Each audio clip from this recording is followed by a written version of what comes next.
میں عرض کروں کہ اپنی آپ جب توجہ کا قبلہ اللہ رسول کو بنائیں گے تو رب فرماتے ہیں وَيَرْزُقْهُ مِنْ حَيْثُ لَا يَحْتَسِبُ، میں نہ تجھے وہاں سے رزق دوں گا جہاں سے کبھی تیرا گمان بھی نہیں کیا ہوگا، یہاں سے بھی مل سکتا ہے، تو نے سوچا بھی نہیں ہوگا۔ بخاری شریف میں حدیث ہے، حضرت جابر ابن عبداللہ فرماتے ہیں نبی پاک صلی اللہ علیہ وسلم نے 300 لوگوں کا ایک لشکر روانہ کیا کسی مہم کے لیے، کسی جہاد کے لیے۔ حضرت ابو عبیدہ بن جراح رضی اللہ تعالیٰ عنہ امیر لشکر تھے۔ فرماتے ہیں غربت اتنی زیادہ تھی، بھوک اتنی زیادہ تھی کہ ایک ایک کھجور دن میں ایک وقت کھانے کو ملتی تھی، اور کچھ دن ایسے آئے کہ اب کھجور بھی نہیں مل رہی۔ فرماتے ہیں اتنی زیادہ بھوک لگی مجاہدین کو، 300 بندہ پتے کھا کے گزارا ہونے لگے۔ یہ بخاری میں موجود ہے۔ آپ فرماتے ہیں کہ دریا کے کنارے ہمارا پڑاؤ تھا، ٹھہراؤ تھا، جب بھوک سے نڈھال ہو گئے نا، وَيَرْزُقْهُ مِنْ حَيْثُ لَا يَحْتَسِبُ، اللہ وہاں سے روزی دیتا ہے، گمان بھی نہیں ہوتا۔ فرماتے ہیں ایک مچھلی اللہ تعالیٰ نے دریا کے کنارے بھیجی، فرماتے ہیں وہ تھی تو مچھلی پر پہاڑ جتنی تھی۔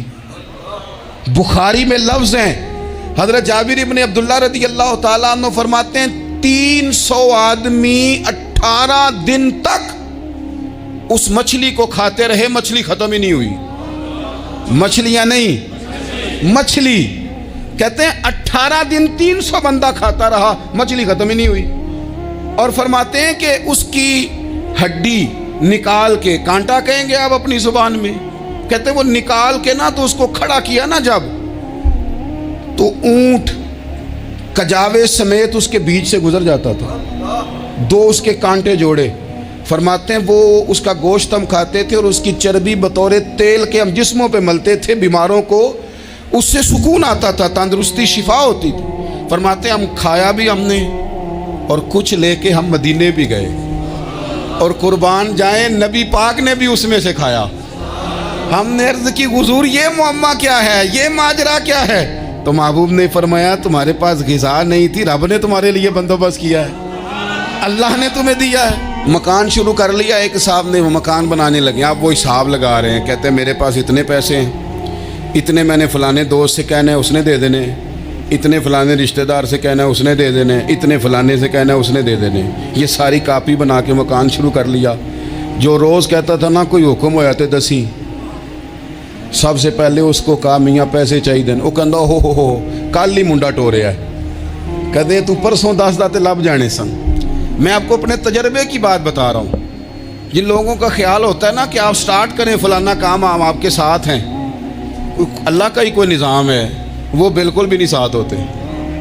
لیکن ایسا نہیں ہے کہ کوئی ساتھ نہیں ہوتا، اللہ تعالیٰ بڑے اسباب پیدا کرتا ہے، وہاں سے دیتا ہے جہاں سے گمان بھی۔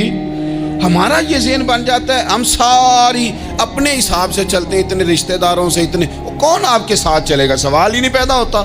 یہ سارے کام چھوڑ کے سب سے پہلے 2 رکعتیں پڑھو، اپنے رب کی بارگاہ میں، رسول کائنات کی بارگاہ میں گزارشات اور استغاثے پیش کرو، وہاں سے خیر طلب کرو۔ دنیا دار کیا دیں گے، کیا دے سکتے ہیں، کیا حیثیت ہوتی ہے کسی؟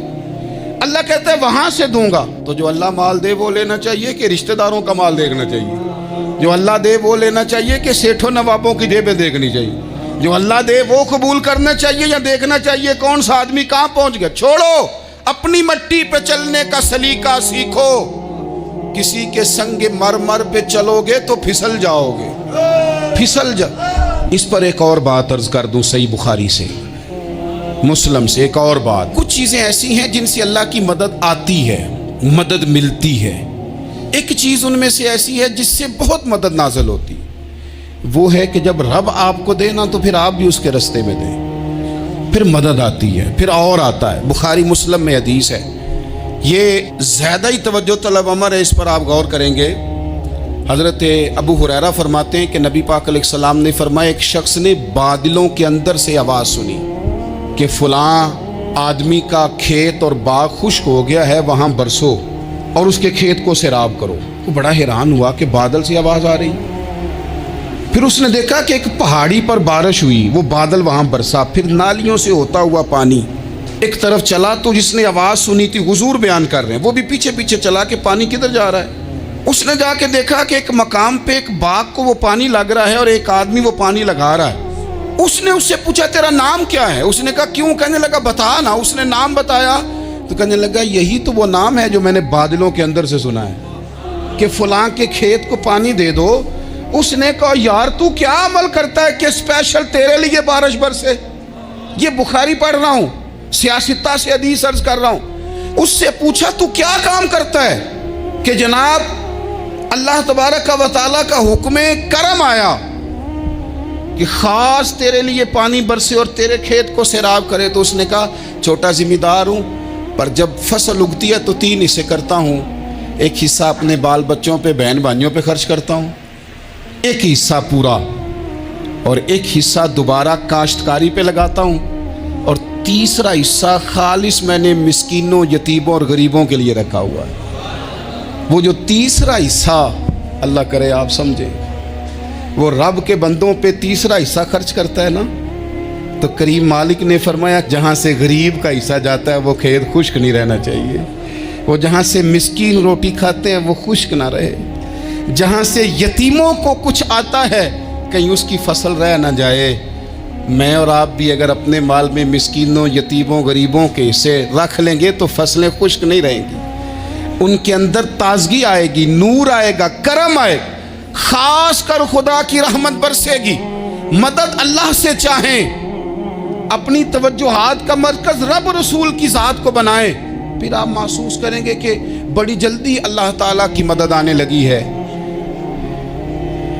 کبھی آپ صرف کہہ دیں نا میرا رب میرے ساتھ ہے، اس لفظ میں اتنی طاقت ہے کہ دشمن ویسے زیر ہو جاتا ہے۔ زندگی میں کسی سے بھی لڑائی ہو، اچھی طرح سوچ لیں کہ اللہ اس طرف ہے یا اس طرف ہے۔ اگر آپ زیادتی پہ ہیں تو پھر رب مظلوم کی جانب ہے۔ اگر اللہ کی مدد آپ کے ساتھ ہے تو دنیا کی کوئی طاقت آپ کو گرا نہیں سکتی، اور اگر آپ مظلوم کے مقابلے میں ظالم بن کے آپ کھڑے ہو گئے ہیں اور آپ نے رویہ وہ اختیار کیا ہے کہ جس میں مدد نہیں آئے گی، تو پھر یاد رکھ لیں کہ آپ کوئی بھی ہیں، کہاں بھی ہیں، آپ کمزور ہیں۔ طاقتور تھے ابتدائے اسلام میں، ظاہری طاقت تھی کفار مکہ کے پاس، وہ ڈنڈوں سے مارتے تھے غریبوں کو، ان کے ہاتھوں میں ڈنڈے تھے، پر خدائی طاقت ان مظلوموں کے ساتھ تھی۔ صاحب زرقانی نے لکھا ہے حضرت زنیرہ رضی اللہ تعالیٰ عنہ ایک لونڈی ہیں، غریب ہیں، ماڑے دا کی کام محمد نس جانا یا رونا، غریب سادی بی بی اور لونڈی کنیزہ، ایک مشرک کی کنیزہ تھی، انہوں نے کلمہ پڑھ لیا، وہ ڈنڈوں سے مارتا، دروں سے مارتا، تکلیف دیتا۔ حضرت زنیرہ رضی اللہ تعالیٰ عنہ کو اتنا مارا، اتنا مارا۔ اب آپ ایک اور پہلو پر بھی غور کریں، مار بھی پڑ رہی ہے پر خدا ادھر ہی ہے، اللہ کی مدد ادھر ہی ہے۔